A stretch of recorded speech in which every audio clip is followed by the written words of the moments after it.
A very good evening and a thunderously warm welcome to this week's very first episode of Two Full Tossers, which will also be this week's final episode, but a great episode nonetheless for this week. And it's one which shows us moving into brand new commercial territory, as this week's episode of Two Full Tossers is brought to you very proudly by the Sudanese Cricket Federation, which was in fact only formed this morning on the back of the Sudanese football team having beaten Bafana, and then thinking, well, if we can beat them at football, we can probably do it at cricket as well, which is the perfect note to introduce somebody who, it is still scandalous, has never represented South Africa at cricket. And I know it still keeps him awake sometimes in the small hours of the morning. A very good evening, Alan Committie.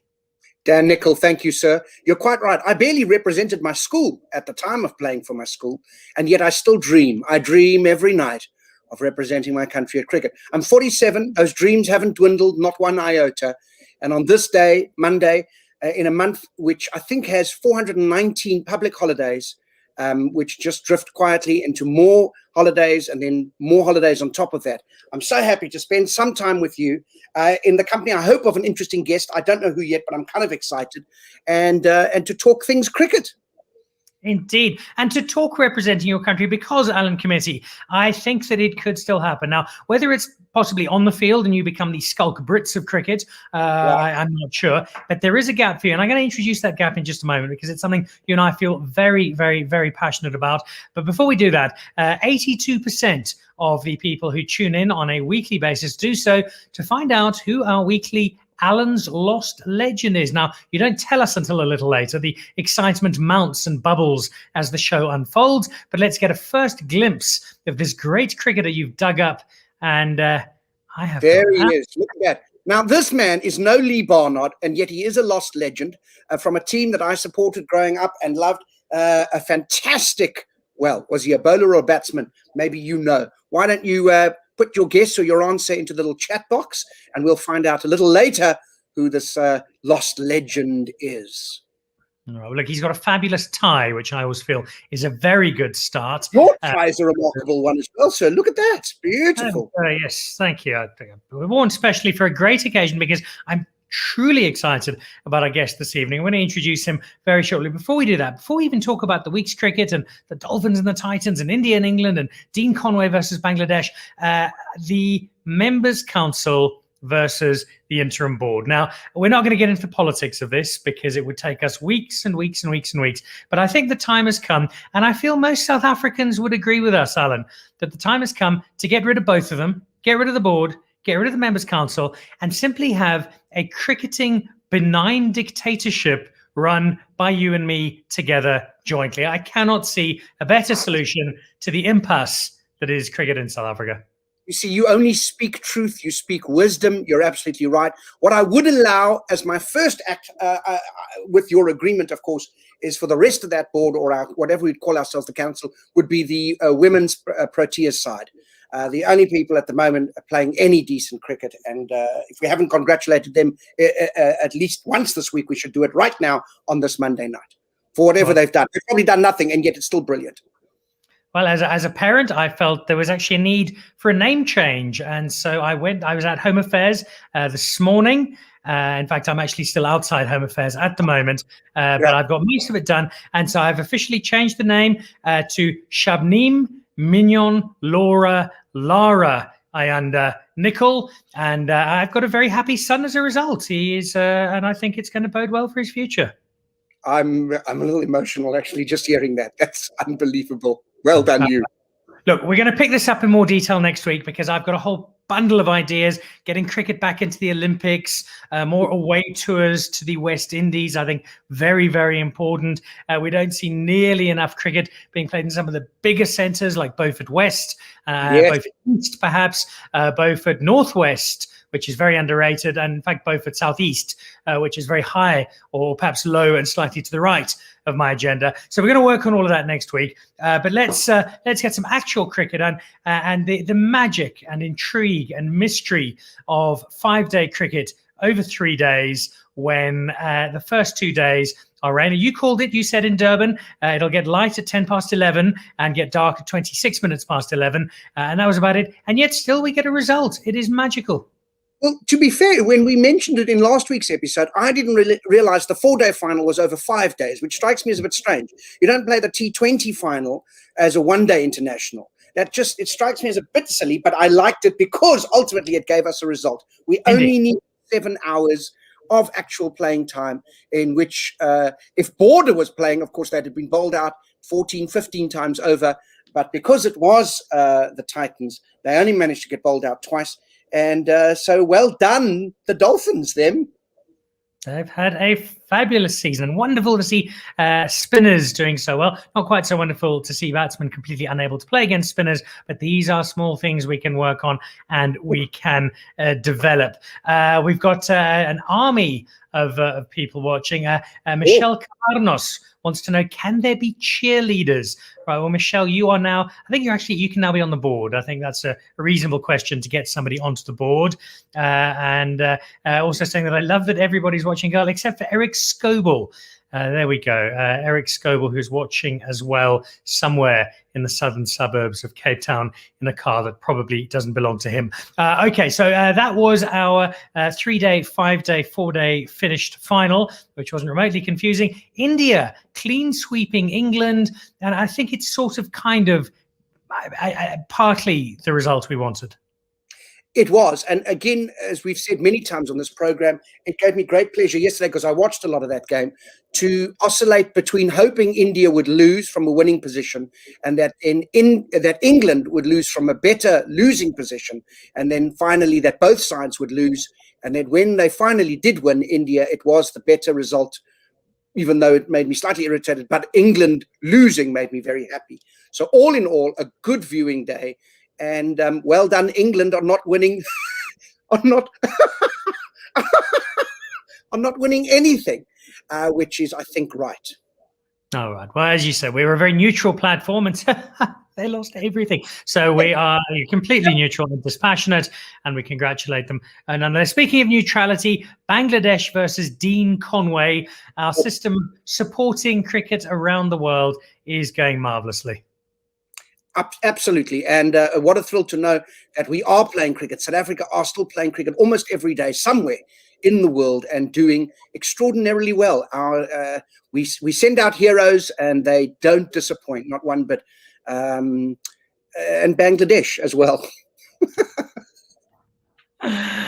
All right. Well, we're in for a great night tonight, because we've got an incredibly special guest who comes from a wonderful family of cricketers, and we're going to bring him on in just a moment. Before we do that, though, I think it's time to go back. People are champing at the bit, trying to work out who is Alan's lost legend.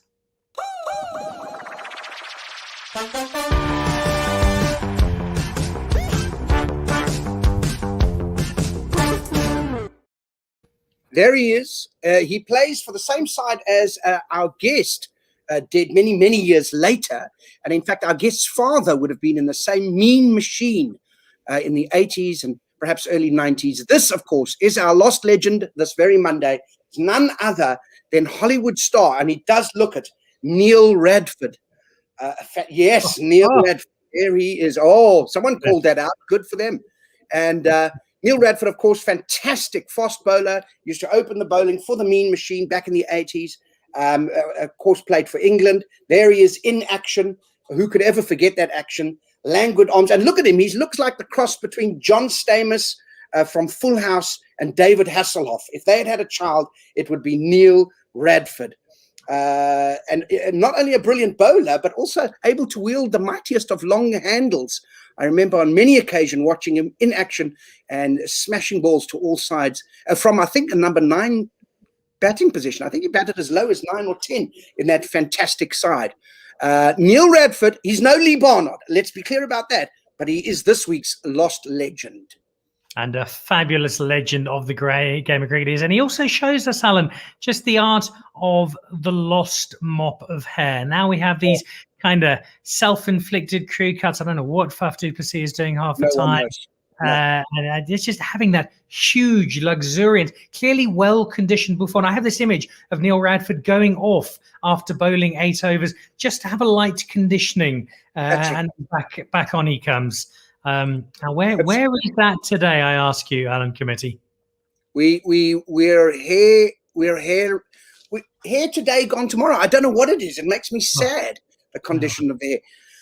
But we can only dream of that lost legend. Well, look, I think we might be heading sort of back in the right direction, because I'm led to believe that our new Test captain, Dean Elgar, has got some of the most magnificent chest hair that the game of cricket has ever seen, which is fabulous. I'm hoping we can go back to those full button white shirts, open to the midriff, a couple of gold chains, maybe a crucifix. I think that could be him. But we can maybe get some advice on this from our special guest tonight. His father, one of the all-time greats. I'd argue he surpassed him with some magnificent innings for both Transvaal, then Gauteng, then the Strikers, then the Lions, then the Highland Strikers, then the Lion Strikers, then the Gauteng Highlanders, and then the Transvaal Gauteng Highlanders, and then the Lions. I think that's all of them. And then, of course, for South Africa, a very warm welcome to Stephen Cook. Hey! Evening, Dan. Hello, Alan. How are you? Very well. We are beside ourselves with excitement. Nicholl Radford, did you ever kind of play with him in the nets as a kid, lob balls to him, chase things after? Yeah, certainly. Obviously, Dad, member of the Mean Machine. So yeah, I grew up on the banks of the Wanderers, really on the famous grass banks, and watching guys like Radford amongst many of those other great players of that era. Certainly, yeah, very fond memories of those times. So yeah. At what point, before Alan Committie charges into his almost slightly awkward obsession with your father, at what stage did you begin to realize that your dad wasn't just dad, he was actually one of the single greatest cricketers on the planet? Yeah, I mean, I remember memories of being a young boy, going out for dinner with Dad, and other kids would keep coming to our table and asking for his autograph, and I always thought that was a little bit odd until I realized who he was. And I mean, I suppose it was in an era where we weren't in international sport, and so sort of our domestic cricket heroes were sort of what was those players were in the flesh, and there wasn't the cricket on TV necessarily. So yeah, I always remember being slightly annoyed by the fact that Dad's probably been away on tour all week. I finally want to spend an evening with my dad, and he's having to sign his name to all these other kids. So yeah, probably a little bit jealous of that. But yeah, I grew up to sort of enjoy it and know the pros and cons that came with having a dad who was who he was. Now, Stephen, this is episode 11 of this marvelous program, and sometimes we get 11 plus viewers as well. And they will know, as you will now, that I'm a bit of an 80s and 90s cricket man, and that was my growing up watching. And your dad was my ultimate hero, maybe because I was obsessed with the Mean Machine, but he was also not only superbly brilliant, and that in that combination with Henry Fathers at the top of the order, but he always seemed like the good guy. He really was. And with the Tom Selleck moustache happening there, I have an image of him. I was about 9 years old. My dad had taken me to Newlands, and we were sitting, and he was at mid-wicket, and someone hooked the ball, and it was going over the boundary, and he took half a step back. Today, of course, he would have leapt and pulled it back in, but players didn't know to do that back then. He took a step back, and he caught the ball right in front of my face. It felt like it anyway, one-handed, very casually, and lobbed it back and then signaled a six. In that moment, he might as well have been knighted. He could do no wrong, Jimmy Cook. And now I see in front of me a man with his visage. You've gone for the slightly more 2000. The bookie. It's not the. Is there not a chance of maybe going full Jimmy Cook on the moustache? Well, let me tell you, Alan, many a fines meeting has been spent with the Lions boys, asking me to pull off the Jimmy. Encouraging me not to shave for a week or two, and then donning the Jimmy tash. But yeah, I've tried with all my might to get the old man to take that moustache off. I went so far as to peroxide my hair as part of we'll call it bet for him to take off the moustache, only for him to renege. So he's told me since the army that it's not come off, and it hasn't come off since. So yeah, I don't think if peroxiding my hair didn't do the trick, nothing was going to. But yeah, you spoke about all the hair and all of that. That's a hang of an era for the old facial hair and I suppose top of the head hair. Well, that side had some great moustaches, didn't it? Clive Rice. It was a hairy group of men, a hairy motley crew, I think. Oh dear. What? Just out of interest, because we're very focused on you here this evening. What's Come your on. dad up to now? Yeah, no, the old man's still involved in cricket. He's got his own academy up in Johannesburg. Operates out of King Edward School. Yeah, and still coaching away there on top of the bowling machine, doing his thing. He loves it. Obviously working with the youngsters and trying to bring on the young players. So yeah, he's happy doing that, living his simple life, and off he goes. Yeah, so always good to touch base with the old man, and yeah, you always find him there in the nets. You mentioned King Edward School. You of course went to King Edward School. I think it's still regarded as one of the top 250 schools in that particular part of Johannesburg, and rightly so. At that school, a couple of years above you, was a gentleman by the name of Graham Smith, who we know well. Now, if I think back, and Alan, you were actually a teacher for a while, admittedly with limited success, but a teacher nonetheless. And as a school teacher, you'll know one of the subjects that's taught at school is biology. And Sure. biology is a subject that introduces people to, how does one put this delicately, how children come to join us in the world and the mechanics therein. Did Graham Smith miss all of those classes at school, Stephen Cook? Oh, Dad, I think I know where you've gone with that one. But yeah, the less I say about the man from CSA that I've got to deal with on a daily basis, and try to keep that relationship good. I mean, we don't need any more ding dongs between Saka and CSA. Let's put it that way. I'm just hearing this. There's another Graham Smith baby's been born now. Is that? No, I don't know if that's true. I think that might be it coming in still. Yeah, there was definitely one last week, but I'm not sure. I don't keep up to date with these things. It's like T20; it just happens all the time. Let's when Alan and I were sitting, we have a conference call every morning from our respective jacuzzis while having our feet massaged and flicking through past copies of Wisdom.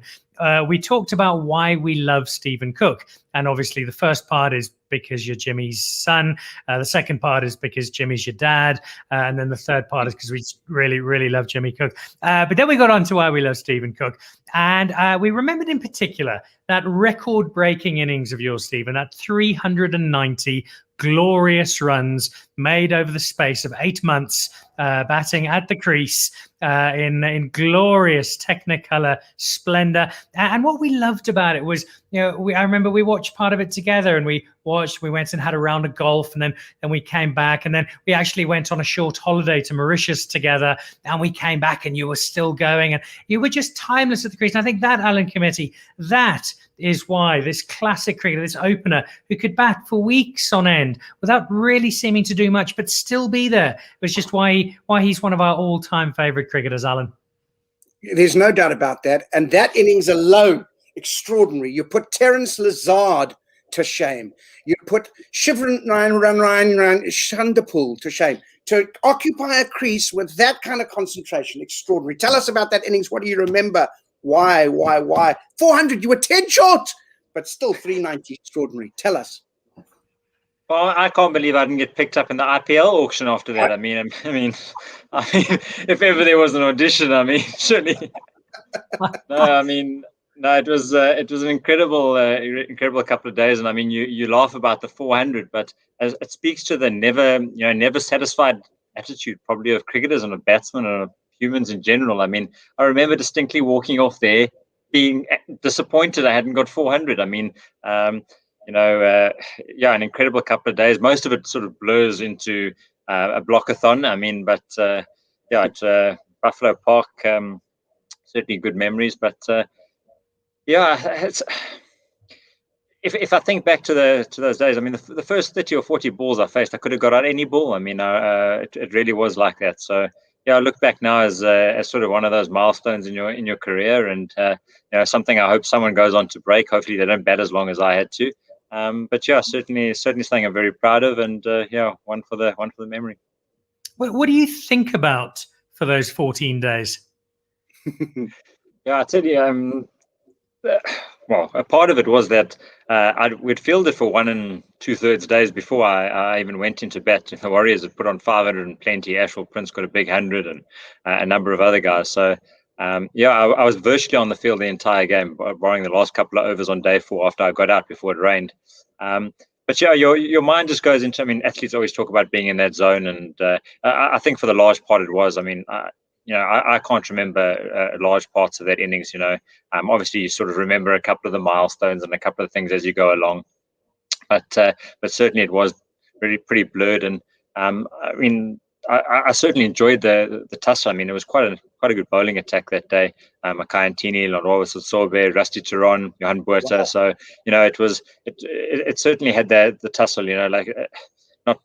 Not to build it up, but it was nice that you did it against an attack like that. That at least it wasn't against anyone. So that was pretty cool. But long innings like that are often, was there a bit of luck? Was it chanceless, or were there a couple of times where you could have gone out? Can you remember? I mean, yeah, I can't remember any chances. I don't think so.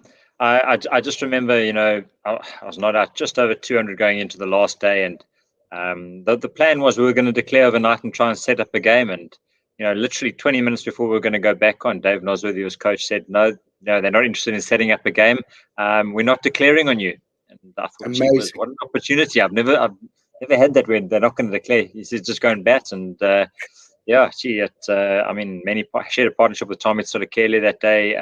He also got a big 100, and yeah, I mean, he was ever the character out there. So I think I probably got about 20 runs from overthrows from frustrated fielders trying to run him out at the non-strikers end. So yeah, it was probably more like 370 off my bat and 20 overthrows, but we'll take them.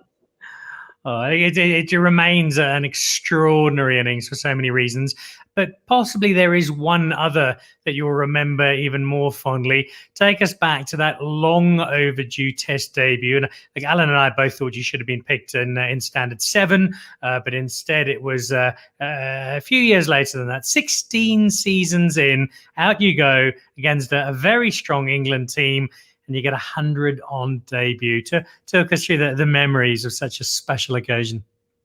Yeah, certainly what dreams are made of. I mean, I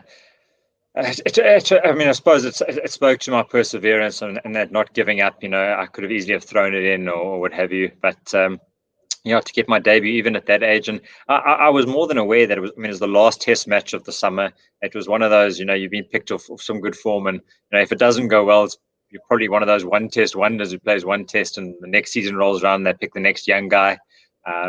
So I actually went out there and said, I'm just going to enjoy this. Probably be my only Test. And in a way, it probably took a little bit of pressure off myself. I mean, you've spoken a lot about my old man today, but I mean, the call he gave me before my debut actually just settled the nerves, if there were any, when he said, my boy, if you just don't get out first ball for naught on your debut, you've done better than me. He obviously got out first ball of his Test debut. So there wasn't much to beat there, when the first one from Jimmy Anderson got flicked through mid-wicket. I thought, oh, there we go.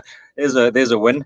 Cause the old man's always rubbed my nose in it, I'll score a century, and he used to phone me and say, well done, my boy, that's your 30th first class 100, only 34 to go to reach Dad, so it was nice to have one where you could say, Dad, at least I survived 2 balls in my Test debut. So no, but very special. I mean, to have my family and loved ones all there to watch it. I think they probably appreciated that hard work that I put into it, and it was an incredible a couple of hours out there playing against a good England side, and I mean, I suppose it's one of those things where like I said, that one Test match is what you really played for, and then once you'd had one, then you want more, you're never satisfied. So I mean, I ended up playing 11 Tests, less than I probably would have liked, but I mean, if I think back, one was always going to be good enough for me. So to make that one count, that was great. Now, you faced the first pink ball as a South African batsman. Your dad faced the first white ball in ODI cricket.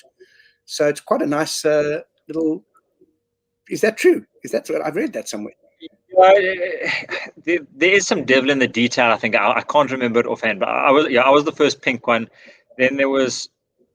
I think the first ODI South Africa played was actually played with a red ball with white clothes. Or there was some technicality around that. But yeah, there's some sort of stat to that.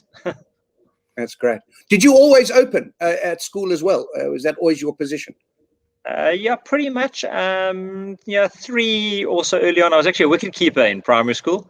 So but once I gave up those gloves, then I started opening, and I thoroughly enjoyed it. I mean, if I think back now, I was probably crazy to try and open at the Wanderers. Probably should have settled in there at number 5 and made my career far more enjoyable. Have a few less bruises in the ribs and what have you. But I suppose we roll with the punches. Oh, well, you managed to combine cricketing excellence with being something of an academic, so I hear from your old school masters. And so that's where we're going to take you into a test of the intellectual. Before we do that, Alan, have we got one more special guest this week? I think we do, actually. He should be arriving at any moment. Let me go. You go and grab our final guest. And while we do that, I'm going to take you into this week's quiz. Now, we generally have a horrendous record here, Stephen. I think Darren Gough managed 4 out of 5, and Paul Adams managed 3.5. Other than that, I think Vernon Philander got 1. Chris Morris got 1.5. Generally, the expectations are low here, and we tailor the quiz to the person involved. So yours is all about cooks, which I'm quite excited about. 5 questions. Are you ready to go? Okay. Probably embarrassed myself horribly, but let's go for it. All right. Nice, simple one to start you off with. Who in this picture is the cook synonymous with the world of travel? I'm going to go Captain James Cook. Captain James Cook would probably be the world of adventure. This is specifically travel. I'm afraid it's Thomas Cook, who now runs one of the world's great travel spaces. All right, but a reasonable go. Question number 2. The person in question is called Stu Cook. I would like to know, Stu Cook plays bass for a band that wondered if you'd ever seen the rain. What's the name of that band? Oh, music. I should get this. No, pass. I want to know, have you ever seen rain? I can hear it. I can hear it playing in my head, but I don't know who. Oh dear. I've actually emceed these guys on stage event in the UK. Creedence Clearwater Revival. Okay, yep. All right, you'll be getting a phone call for Jimmy for that one. We're 2 down. Question number 3. Now, this is one you really should get. Which cook in question, you'll see him in photo now, is one of the most powerful people in IT? Tim Cook. Tim Cook, the CEO of Apple. We are 1 out of 3. Is this the great fight back South African cricket fans are hoping for tonight? Right, question number 4. Paul Cook, who's now in question. He's a drummer. He played for which band intent on creating anarchy in the UK? No, I've got no clue. I'm not even going to hazard a guess there. Sorry, the music knowledge is not great, Dan. You've done me in with the music questions. All right, it's a band called the Sex Pistols. Anarchy in the UK. All right, again, ask you that about that one. All right, here's your last one. You're 1 from 4. 2 from 5 is 40%. That's a pass mark with merit in South African maths. So you could still scrape through here. And is this head versus heart? I'm not sure. Who has got the highest career first-class batting average? Is it Alistair Cook or Jimmy Cook?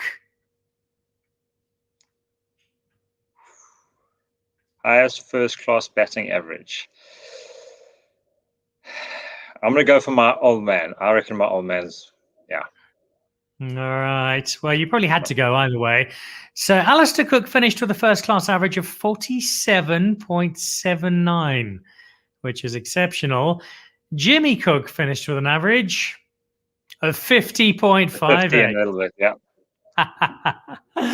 Oh, there we go. All right, 2 out of 5. Congratulations. Look, you've done a lot better than Vernon Philander, Chris Morris, JP Dermody. You didn't beat Darren Gough, but generally done pretty well. And you smashed Paul Harris. I think Paul Harris got 0. So great effort there. Congratulations. Before we let you go and get back on the phone to the Members Council or whatever else the rest of tonight holds for you, we've got one very, very special guest, and I think he could be quite an ally, quite an asset in your forthgoing cricket negotiations. Maybe bring him on board to help you out. He is the Life Vice President of the Griqualand North Scorers and Umpires Association. Please welcome to Two Full Tosses one other very special guest, Meneer Johan van der Walt. Baie dankie, Daniel.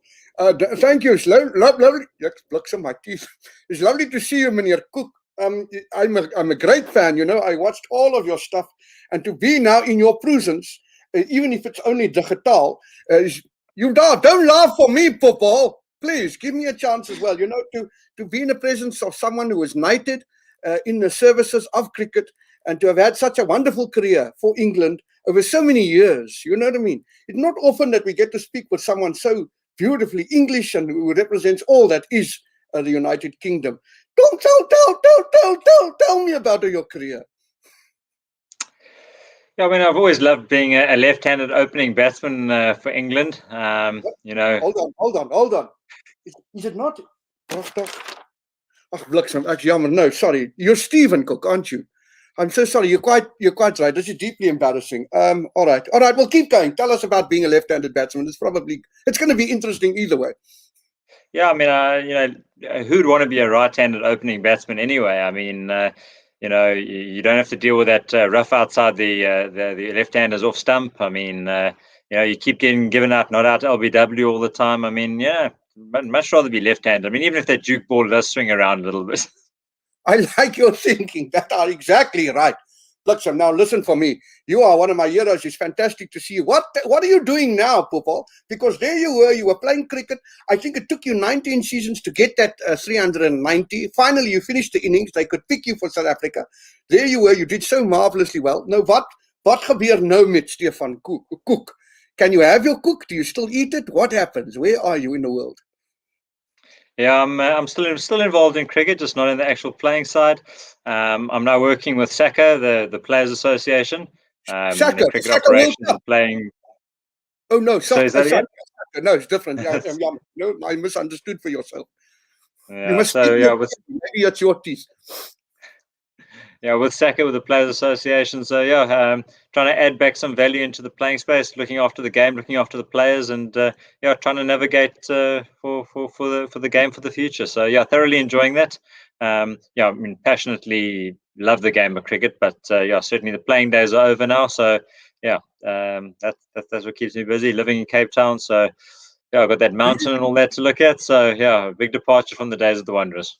That is lekker. That's nice to hear, giving back to the game. All right, we're going to go into a little section now with quick fire questions. You don't think for yourself, okay? I can't imagine this is going to be difficult because I don't see you thinking a lot. So here we go. Don't take it personal. It's just what my observations are. All right, are you ready? Some quick fire questions. You just say whatever answer of the two. You don't give an explanation for yourself. Okay. For you, hitting a straight drive through mid-off or through mid-on? Mid-on. Which is good on. An 8-hour century or an 18-minute 40? 18-minute 40, that'd be great. It's never going to happen. Dream on. Not to me. In terms of cooks, Gordon Ramsay or Jamie Olivier? Yeah, Jamie Olivier. Yeah, the guy from the Free State. Yeah. Beautiful. Fantastic player, I tell you that. In terms of really getting down in front of the wicket and holding your own, you shouldn't hold other people's. It gets very rude. Rahul Dravid or Chandra Poole? Rahul Dravid for me.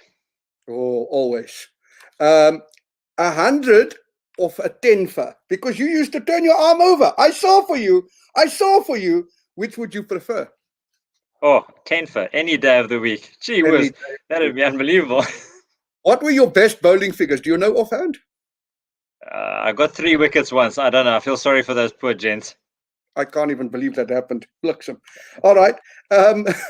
For you, in terms of cooking, a rack of veal with truffle gravy and scalloped potatoes, or a braai? I'll go for a braai. Thank you very much. There's no arguments there. Beautiful. Okay. MasterChef UK or MasterChef Australia? Australia? No, we never choose Australia on this show. Bliksem, you've now let yourself down and the whole family. Sis, man. You moet concentreer, Popo. All right, here we go. In terms of traffic, the Suez Canal or the N1 to Pretoria on a Friday afternoon? Especially with the light through Suez Canal is going to be much quicker. Much quicker is a good answer. Now you're thinking. Okay. Clive Rice of Graham Smith as captain. Ooh. Ooh. Graham Smith. Ooh. Okay. I'm in trouble. I'm in trouble. I'm in trouble either way. There. That's You're in trouble either way. You really are. Okay. And then finally, a 40-ball 100, or a 40-ball 100 for you, or your dad is dropped by Capel Dev at first slip in his test debut. We don't know what happens the next ball, but he's dropped at first slip on his test debut. What do you want? You get to choose. A 40-ball 100 for you. Beautiful. Ooh, but your dad dropped at first slip. No, it was Dad's problem that he nicked it. I'm taking the 40-ball 100. That is an answer I like very much. I mean, he must leave outside the off stump there. I mean, you don't fend it a wide one early on. He was falling. He didn't have the head over the ball, and then he played. Yeah. It's ridiculous. Can you remember the bowler, by the way? Do you remember the bowler who took that wicket? Yeah, Kapil Dev, caught Tendulkar of Kapil Dev. No, it wasn't Kapil Dev bowling. It was Manoj Prabhakar, wasn't it? I think it were. Oh, no, Kapil Dev bowled it. No, Manoj. Oh, I don't know. I can't remember. This is beautiful. I could talk for you all day, but I'm busy. I've got things to do. This has been a great honoration, honestly, Alistair. And thank you so much for this time. It's beautiful. Ek moet nou gaan. All right. Daniel is daar. Ek is nou klaar met die voetbal. There we go. That's got to be one of the more precious interviews you've had the chance to do in your career, Stephen. Beautiful, Dan. Absolutely brilliant. That's outstanding. All right. Without dragging you into the muck and mire of politics before we let you rush off to bed, do you feel optimistic that we've got a brighter cricketing horizon to look forward to? I absolutely do. In all seriousness, Dan, I think we've got a lot of good people who've got the game at heart in this country. Yes, we've got our problems. We've still got incredible talent throughout this country, in all the regions. And if we can string it together and make a few tweaks, it's not even massive overhauls. It's a few tweaks here and there, with enough people with the desire to get it right. I absolutely think we can get back to the heights where we want to be.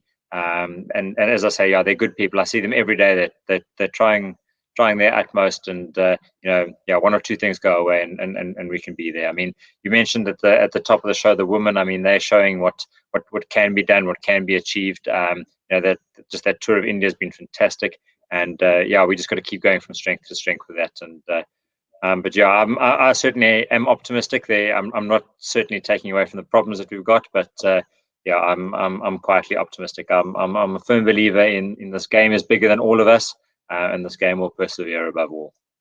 It's bigger than probably all of us, with the exception of Jeremy Fredericks. That would probably be the only exception we'd make to that particular observation. But otherwise, we'll agree with you wholeheartedly. And Alan, while you were away briefly, we had a guest, Johan van der Walt, who I know informally from social circles. But when Stephen came back on, he has endorsed our candidacy for joint emperors for life of Cricket South Africa and our benign dictatorship. So, Stephen, thank you for that endorsement. And I'm glad you share our vision for taking cricket forward in the direction which we look back on so fondly. No, I think you guys will do a great job. I think that's definitely the way to go. Stephen Cook, as much as we adored you, well, mainly Alan, I was always a Stephen Cook man myself as a failed opener, and so it's been an enormous pleasure and a great honor having you on the show. I know we've kept you up quite late because it's still late January in Cape Town, so thank you for that. But enjoy the rest of the evening, and most importantly, good luck with the South African cricket landscape. I know quietly you'll be having a steering hand on guiding us back to calmer waters, and good luck with that. Oh, Dan, thanks for having me. It was great fun. Really good. Yeah, I love what you guys have done there, and keep doing it. Good entertainment. Sometimes we get way too serious about what we do. It's good to see the light side of things. So brilliant. Glad you appreciate it. Stephen Cook, thank you. Yeah, I know you're obsessed with Jimmy. I know you've called 4 of your 3 daughters Jimmy, but I'm sorry, I'm a Stephen man. I got to tell you, having now spent some time with him, isn't it nice to know that the dad who was a good guy, here's another good guy, and it feels like the players and as he suggested, the Cricket South Africa is in a good place, but we're in the hands of another good guy. That's got to be the good news from this Monday night. What a pleasure. Look, it would have been perfect if he told us he was going to grow the moustache. I don't think we must lose hope, though. I think we can still get that going, and I'm really, really excited about I it. just thought we'd still be at home. I thought we'd see Jimmy. Honestly, I kept looking and said, was Jimmy going to pass? But no. So I didn't know he was in Cape Town. It's ridiculous. If I'd known that, I wouldn't have. Yes, exactly. All right. Quick thank you to Michelle Cavarnos, who's been watching, Eric Scoble, who's been watching as well, using somebody else's Wi-Fi password from next door, as well as a host of other guests, Denise watching, and Leanne, and I think Jade was watching earlier as well. So big thank you to all of you. We will see you back again next week. And we're looking, I think next week might be the week, mainly because he's been WhatsApping me all week long. We might see Kevin Peterson next week as the guest. So we're waiting to see what happens there. Look, it's a step down from Stephen Cook in terms of that electrifying, flamboyant approach to life in Greece. But come what may, we shall take it on the chin and give 110% as long as we get the rub of the ball and the bounce of the green, etc., etc. Alan Committie, a pleasure as always. Have a wonderful, wonderful evening. And we'll see you back again next week on Two Full Tossers. Cheers.